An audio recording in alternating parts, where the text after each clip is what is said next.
When Ethan Carter inherited an old piece of farmland from his grandfather, everyone in the neighborhood assumed the abandoned barn sitting behind the property was nothing more than a rotting eyesore. It had been locked for decades, covered in vines, and avoided by almost everyone who lived nearby. Ethan barely thought about it either, until the local HOA suddenly decided the barn was their problem. One particularly entitled HOA board member became convinced that Ethan had abandoned the entire structure and that the community could somehow claim it. Bro, that decision would turn into one of the strangest property disputes imaginable. What she didn't know was that Ethan's grandfather had deliberately kept that barn sealed for a very specific reason. And when the HOA pushed too far, they accidentally forced Ethan to uncover a secret that had been sitting untouched behind those doors for generations. The moment they finally opened it, everything changed. Ethan Carter had never planned on becoming the owner of a mysterious old barn. When his grandfather passed away, Ethan inherited a narrow stretch of rural property that had been in the family for nearly 70 years. Most of it was ordinary farmland, but at the far edge stood a massive wooden barn that looked like it had been forgotten by time. The roof sagged slightly, weeds had swallowed the lower walls, and an old padlock hung from the doors like a warning. Ethan had grown up hearing that nobody was supposed to open it, and honestly, he had never questioned that rule. His grandfather had always treated the barn differently from everything else on the property, keeping the surrounding area clear while refusing to explain what was inside. After the funeral, Ethan found himself too busy dealing with paperwork, repairs, and the emotional weight of losing the man who had raised him to think much about it. Then came the HOA letter. Ethan lived in a newer development bordering the old family property, and although his farmland technically sat outside most of the neighborhood, the HOA had a reputation for treating every nearby patch of land like it belonged to them. The letter claimed the barn was creating an unsafe and unsightly condition and demanded that Ethan either repair it, remove it, or allow the HOA to arrange corrective action. Ethan initially assumed it was a mistake.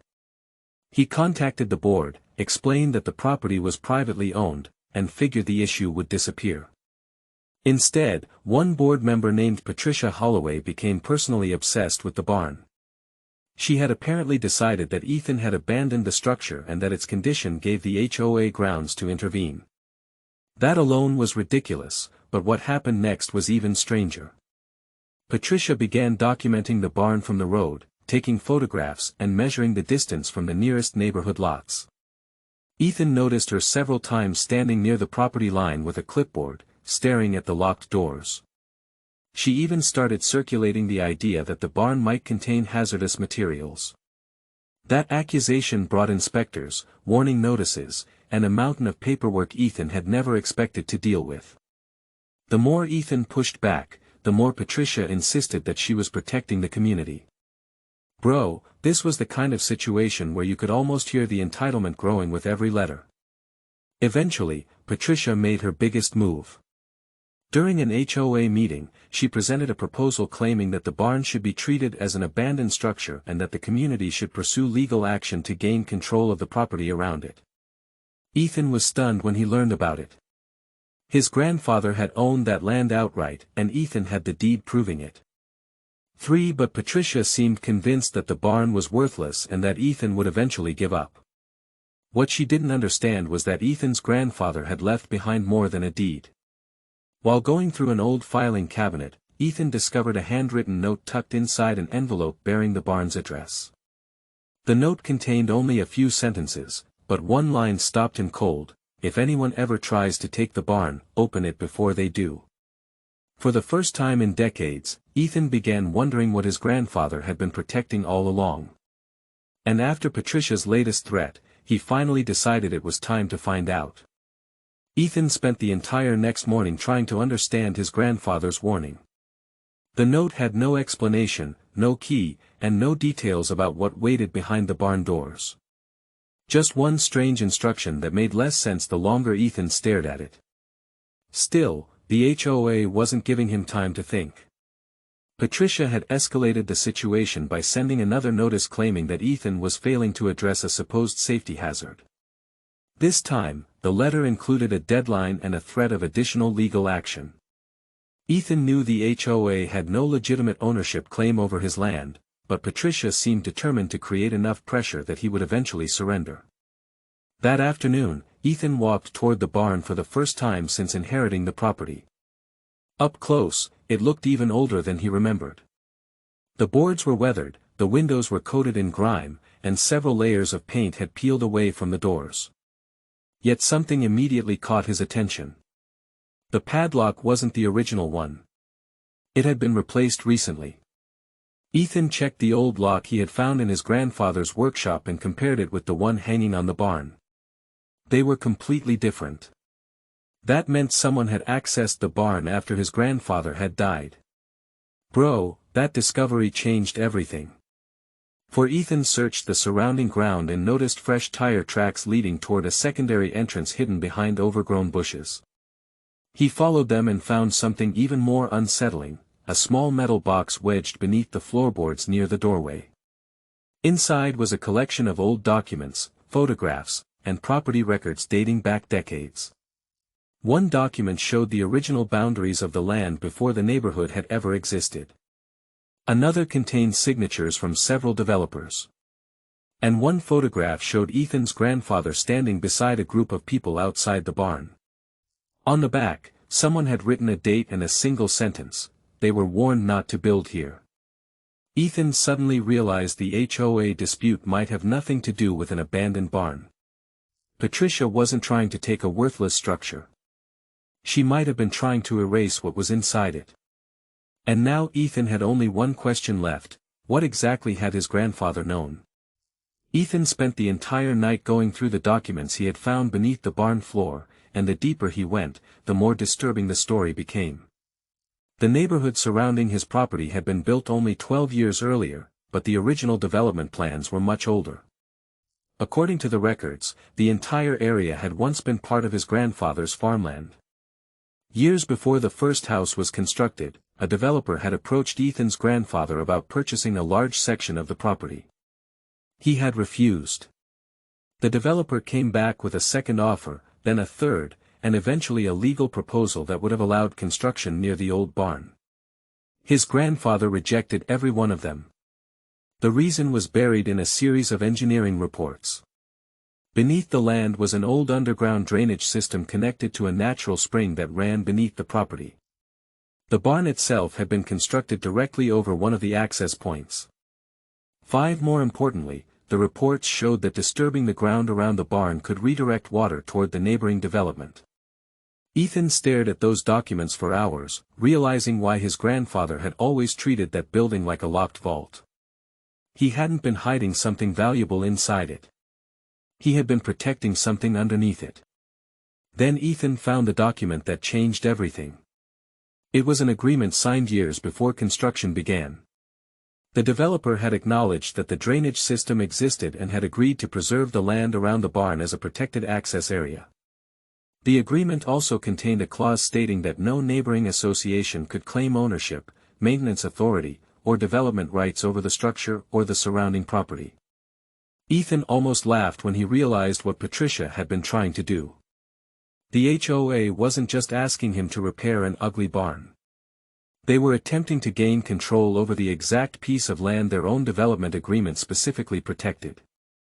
But Ethan wasn't going to reveal everything immediately. Instead, he contacted a property attorney and handed over copies of the documents. The attorney confirmed that the agreement was legitimate and still enforceable. Even better, the records revealed something Ethan hadn't noticed.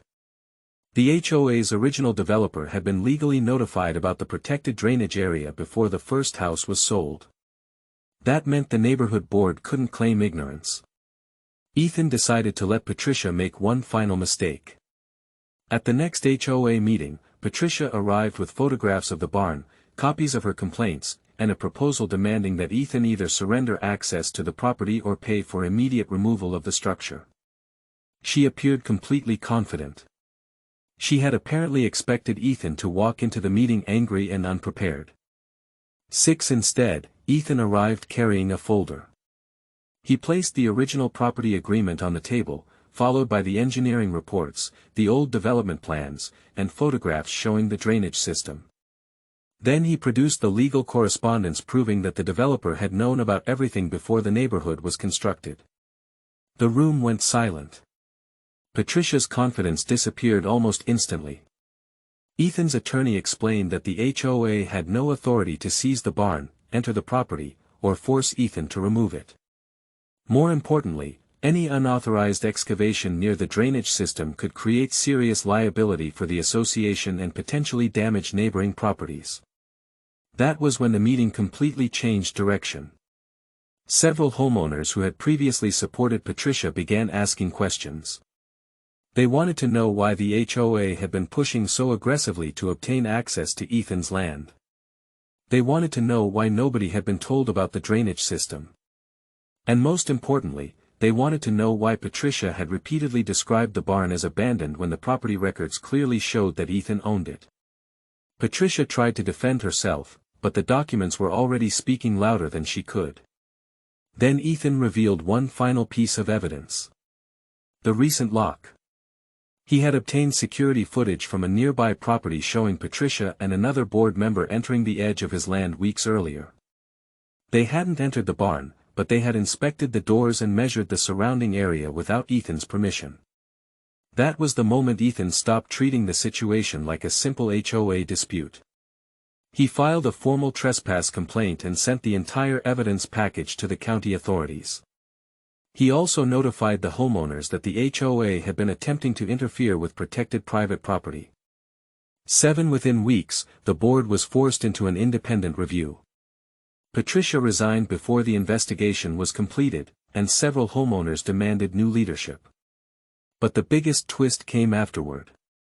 County engineers inspected the drainage system and discovered that recent landscaping work performed by the HOA had already blocked part of the original runoff route. Water had begun collecting beneath one section of the development, creating a problem that could have become extremely expensive if it had gone unnoticed. The barn, the very structure Patricia had called worthless, had been protecting the access point engineers needed to inspect the system. Ethan's grandfather hadn't been paranoid. He had been prepared. And the woman who had tried to take his abandoned barn had accidentally forced him to uncover the exact evidence that proved why the barn had never been abandoned in the first place. Bro, that is the kind of karma you couldn't plan if you tried. The HOA wanted Ethan's barn because they thought it was useless.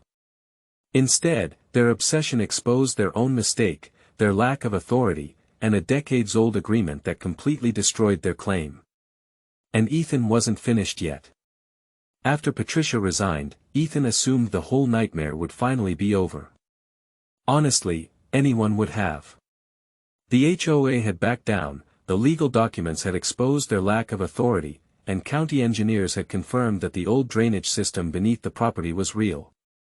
But Ethan soon discovered that cleaning up the consequences was going to take much longer than exposing the problem. The county required a complete inspection of the drainage route, the HOA had to repair the landscaping damage it had caused, and several homeowners were suddenly furious that they had never been told about the restrictions attached to their neighborhood. Ethan found himself sitting in meetings he never wanted to attend, explaining documents his grandfather had preserved decades earlier. The strangest part was how quickly the attitude of the neighborhood changed. A few weeks earlier, Ethan had been treated like the irresponsible owner of a collapsing barn. Now, people were approaching him privately and asking questions about what his grandfather had known. Some apologized for believing Patricia. Others admitted that they had always thought her obsession with the barn was excessive but had assumed she knew something they didn't. Ethan didn't blame everyone. He understood how easily confidence could look like competence when someone spoke loudly enough. Then the county investigation uncovered another problem. The original development plans showed that several newer drainage modifications had been made without properly accounting for the protected underground route. The work hadn't caused a disaster, but it had narrowed the system's capacity enough to create serious flooding risks during heavy rain.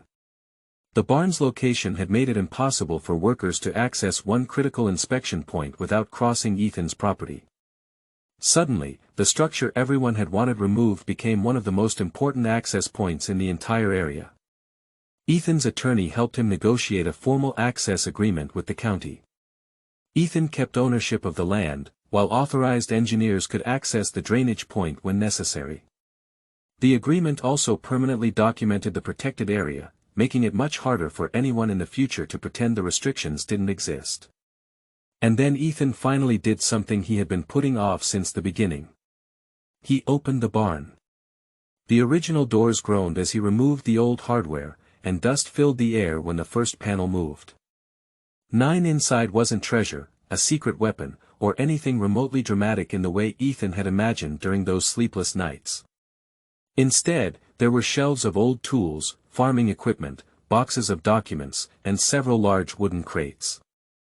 But one crate contained something that brought the entire story full circle. It held his grandfather's handwritten journals. Ethan spent days reading them. His grandfather had written about the land, the developers, the drainage system, and the repeated attempts to purchase the property. He had known that future owners might forget why the barn mattered, so he had deliberately preserved the records inside it. He even explained why he refused to demolish the structure. The barn wasn't beautiful anymore, but it marked the safest location above the underground access point and served as a physical reminder that the land beneath it had to remain undisturbed. Ethan finally understood the note he had found. His grandfather hadn't been predicting Patricia specifically. He had simply known that one day someone might see an old, neglected building and assume it was worthless. That day had arrived. The HOA eventually elected an entirely new board. The new leadership apologized to Ethan and withdrew every remaining claim against his property. They also agreed to preserve copies of the original development documents so future homeowners wouldn't be left in the dark. As for the barn, Ethan decided not to demolish it. He repaired the roof, replaced several damaged boards, cleared the vegetation around it, and restored the old doors. He even kept the original padlock hanging inside as a reminder of what had happened. The structure still looked old, but now it stood proudly at the edge of the property. And every time Ethan looked at it, he remembered that the HOA had tried to take something they thought nobody cared about. Instead, they had forced him to discover why his grandfather had protected it for generations. The final twist came when the county finished its inspection. Their report concluded that preserving the barn and maintaining access to the drainage point had prevented a potentially much larger problem from developing beneath the neighborhood. Ethan's grandfather had been right all along. The barn wasn't abandoned. It was waiting. Looking back, Ethan still couldn't believe how quickly everything changed. The HOA thought they had found an abandoned barn nobody wanted, but their own entitlement exposed a decades-old agreement and a drainage problem they didn't even know existed.